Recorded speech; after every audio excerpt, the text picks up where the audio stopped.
Hey, thanks for watching this video. You know, there's a lot of controversy around the subject of the tithe. The reality is, I think giving by percentage has been around for a long time, as far back as the Garden of Eden. But why? Why is there so much controversy? Well, let me tell you why not first.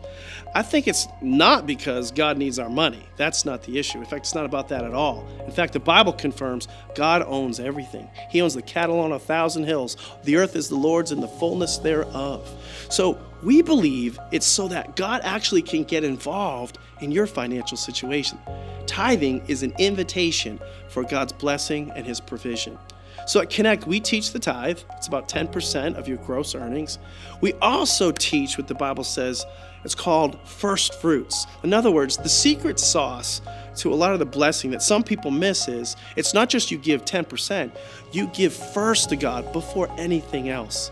There's a cool Old Testament story, and there are New Testament stories too, but there's an Old Testament story where there was a poor widow who was about to die. She was about to eat her last meal, and she uses the remaining food for this meal, and then the man of God, Elijah, shows up, and he asks her for a cake for him first with that meal. He's going to take her last meal. This is amazing. She's about to die and only has enough for herself, but she, in faith, gives it to God. It's amazing, or the man of God. You see, giving first to God always takes faith. Whatever you give first takes faith. It's about not just being faithful, but being faith-filled. First fruits always does that. I want to see my faith built. It shows that you trust Him. It shows that you see Him as your source. It's then God gets involved and He intervenes. So because of her faith, God supplied and multiplied her little bit of food, and a miracle occurred, and supernatural provision was the result. In fact, later on, her son died, and Elijah came and raised him from the dead. There was even more blessing and protection of her own child. See, many read a story like that and think God used the woman to provide for Elijah. But the reality is God used Elijah to provide for the widow. That's what happens when we tithe. We trust God by giving Him the first of what we have, the first 10% of what we have, and then God meets our needs.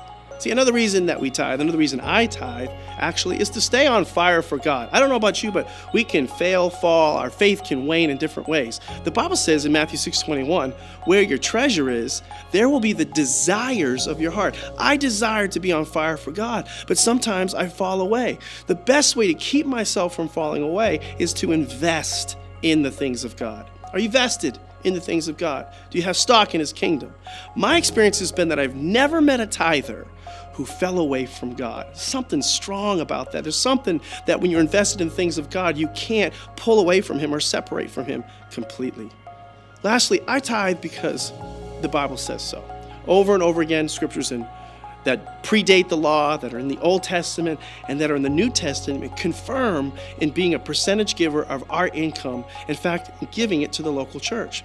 In fact, Jesus said in His own red letter edition words, Matthew 23:23, you should tithe. In other words, if Jesus said you should do something, shouldn't that be good enough for you? It is for me. Jesus said it, and that settles it.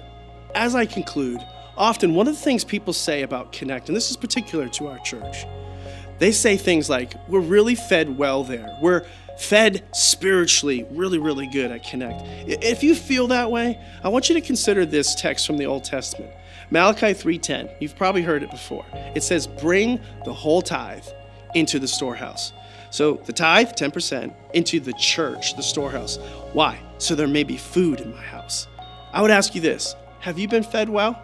Have you been fed well at Connect? Then be a tither so we can continue to feed more people. You can continue to be fed well. See, if you do, get this, you'll be blessed and your resources, your life will be protected. Malachi goes on to say, try me or test me in this. See if I won't open up the windows of heaven and pour out a blessing you cannot contain. You could even do more, is what it's saying. And I will rebuke the devourer for your sake. God is saying, earlier He says, don't rob me of tithes and offerings. I think we misinterpret that. I think He's saying, don't rob me of the opportunity to bless you and take care of you. When we tithe, it invites God into our life to bless us and to protect us. That's why I tithe, and I think that's why you should too.